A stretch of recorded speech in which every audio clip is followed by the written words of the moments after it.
1968, based on the idea of the collapse of society, it created a very strong eddy, a very strong current in the fabric of space-time.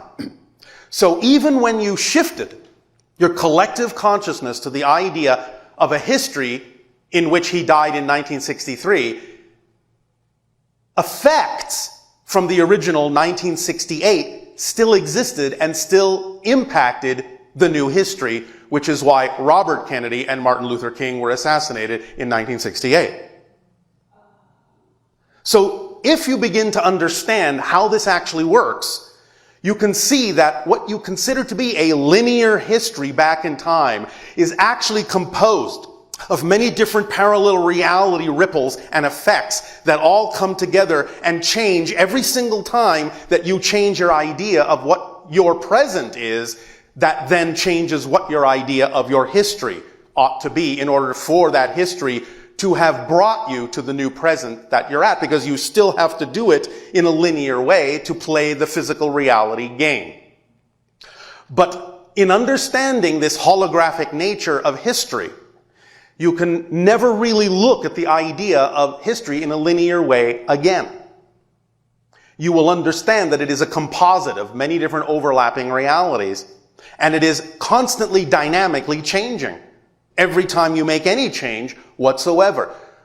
Not just the societal level, but your own personal histories as well. Because as you become a new person, every time you redefine yourself, you create a new history for yourself. Now, if it seems to be the same, again, this is because you have wiped the memory of the old history, and the new history must appear to be the only history that's ever been there in order for it to make sense for the person you've defined yourself to be in present. Now, this doesn't mean that you don't sometimes choose to recreate similar events over and over and over again every time you define yourself and create a similar history to some degree. This does happen because most of you have an agreement not to necessarily go too far in breaking the continuity of your mass consensus reality about what your history ought to be based on who you consider yourselves to be or define yourselves to be in the present. Nevertheless, this points out that you always, every single moment, have a choice to change your past as you change your present.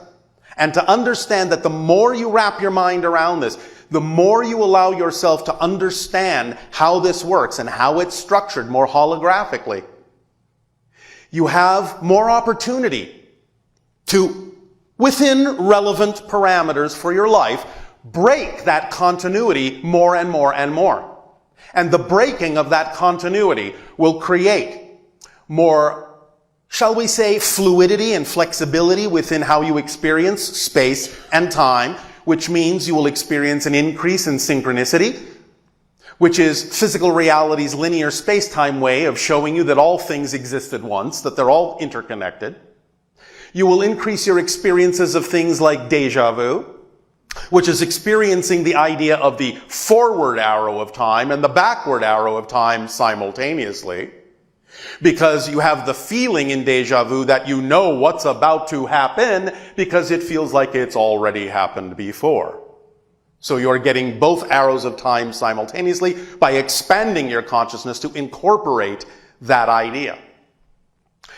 You will increase many other kinds of experiences in physical reality. But what it will mostly allow you to do when you really understand this concept is truly be more lucid in the physical reality dream and truly be more conscious about the kinds of choices you are making, the kinds of ways in which you define yourself and what's true for you, and exactly what that does to the entire linear space-time reality when you do that. And it will give you more understanding of how you are creating your reality experience, because physical reality is just a projection. It's just a dream.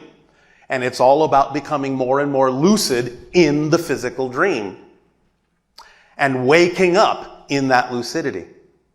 And then knowing more and more, and again, whatever way is relevant for you, that you can bend the idea of space and time because you're actually doing it all the time anyway. It's just that you're becoming more conscious of the mechanism that you're using. That's what's going on in this transformational age. You're becoming more conscious of what you're already